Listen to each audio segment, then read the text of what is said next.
और भजनलाल कैबिनेट के मंत्रियों को विभागों का बंटवारा अब होने जा रहा है। राज्यपाल कलराज मिश्र ने विभागों के बंटवारे का अनुमोदन किया है और इसी के साथ बड़ी खबर सामने आ रही है।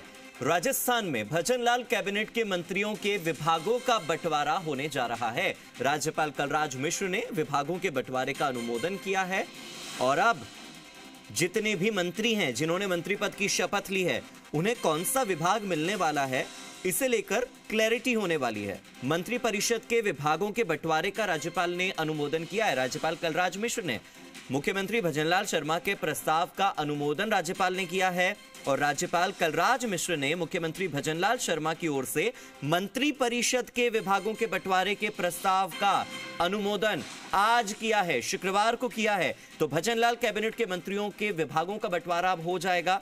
राज्यपाल कलराज मिश्र ने विभागों के बंटवारे का अनुमोदन कर दिया है, यानी कि किस मंत्री को कौन सा डिपार्टमेंट देना है, किस मंत्रालय की कमान कौन सा मंत्री संभालने वाला है, ये तय हो जाएगा। आपने देखा था कि मंत्री परिषद के जितने मंत्री हैं उन्होंने अपनी शपथ तो ले ली थी, वो मंत्री तो बन चुके हैं, लेकिन विधायक से मंत्री बने इन तमाम मंत्रियों को किस विभाग का जिम्मा सौंपा जाएगा, कौन से मंत्रालय में ये बैठेंगे, इनका ऑफिस कहां पर होगा और बतौर मंत्री इनकी जिम्मेदारी आने वाले 5 सालों में क्या होगी, ये जिम्मेदारी आज तय हो सकती है, क्योंकि प्रस्ताव का अनुमोदन कर दिया राज्यपाल कलराज मिश्र ने।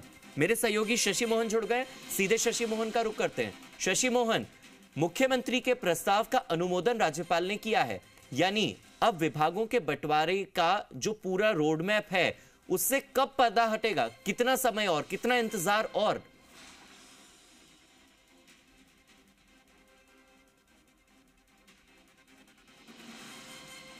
यही है कि विभागों का बंटवारा हो गया है। राज्यपाल को फाइल भेजी गई थी मुख्यमंत्री की तरफ से और मंत्रियों को विभागों का बंटवारा हो गया है। सभी मंत्रियों को उनके विभाग दे दिए गए हैं। थोड़ी देर में हम ये जानकारी भी दर्शकों को तत्काल देंगे कि किसको कौन सा विभाग दिया है, लेकिन अभी यही कि राज्यपाल के यहाँ से मंजूरी हो गई है। जिस चीज का इंतजार हो रहा था कि किसको कौन सा विभाग मिलेगा, कहा जा रहा था कि करणपुर के उपचुनाव हो रहे हैं, उसके बाद में ये चीज आएगी और आज करणपुर में वोटिंग हो रही है और इधर विभागों का बंटवारा हो गया है। थोड़ी देर में राज्यपाल के यहाँ से ये लिस्ट भी जारी हो जाएगी कि किस मंत्री को कौन सा विभाग दिया गया है। लेकिन सूत्रों से जानकारी यही मिल रही है कि गृह विभाग, एसीबी और डीओपी मुख्यमंत्री भजनलाल शर्मा के पास ही हैं और ये बहुत महत्वपूर्ण विभाग हैं। आईएएस और आईपीएस का जो एस्टेब्लिशमेंट है, जो उनके ट्रांसफर पोस्टिंग है, वो काम डीओपी ही देखता है। एसीबी भी बहुत महत्वपूर्ण विभाग है जो भ्रष्टाचार पर नकेल कसने का काम करती है, वो विभाग भी मुख्यमंत्री के पास रखा गया है और फिलहाल गृह विभाग भी मुख्यमंत्री के पास ही होने की खबर आ रही है। और लगातार हम इस पर दर्शकों को अपडेट दिखाएंगे।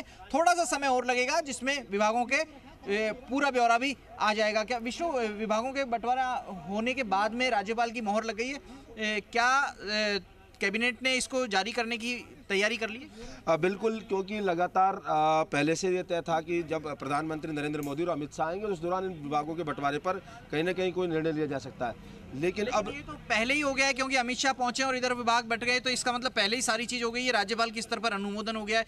करणपुर के चुनाव को लेकर के भी बात आ रही थी। बिल्कुल, क्योंकि करणपुर का चुनाव आज है तो ऐसे में बंटवारा किया गया, तो उसी को लेकर अब राज्यपाल का अनुमोदन हो गया। अब कैबिनेट सेक्रेटरीट इसको जारी करेगा और संभवतः कुछ देर बाद जारी कर दे या क्या किस तरह से, क्योंकि अनुमोदन हो चुका है तो ऐसे में बंटवारा किया जा चुका है कि किस मंत्री को कौन सा विभाग दिया गया है। हालांकि उसका खुलासा अब कुछ देर बाद होगा जब कैबिनेट सेक्रेटरी से आएगा कि किस मंत्री को किस विभाग का कामकाज दिया गया है। और यही कारण है कि लगातार इसको लेकर चर्चा थी और इसको लेकर जानकारी अभी कुछ देर बाद दर्शकों को देंगे कि किस मंत्री को कौन सा विभाग दिया गया और यही कयास लगाए जा रहे हैं। तो देखिए विष्णु और शशि मोहन, हमारे दर्शकों के लिए ये बहुत इंपॉर्टेंट बात है कि अब मंत्री परिषद में किन किन मंत्रियों को कौन कौन सी जिम्मेदारी मिलने वाली है, इससे बस कुछ ही सेकंड्स या कुछ ही मिनटों के बाद पर्दा उठने वाला है। दर्शकों को बने रहना है इस जानकारी के लिए जी राजस्थान के साथ, और इसीलिए यहां पर एक छोटे से ब्रेक के लिए रुक रहे हैं। ब्रेक के बाद आपको बताएंगे कि राजस्थान में जितने मंत्री बनाए गए हैं उन्हें कौन सा विभाग मिला है, कौन सा मंत्रालय मिला है। बस थोड़ी देर में पर्दा उठेगा। रुकते हैं छोटे से ब्रेक।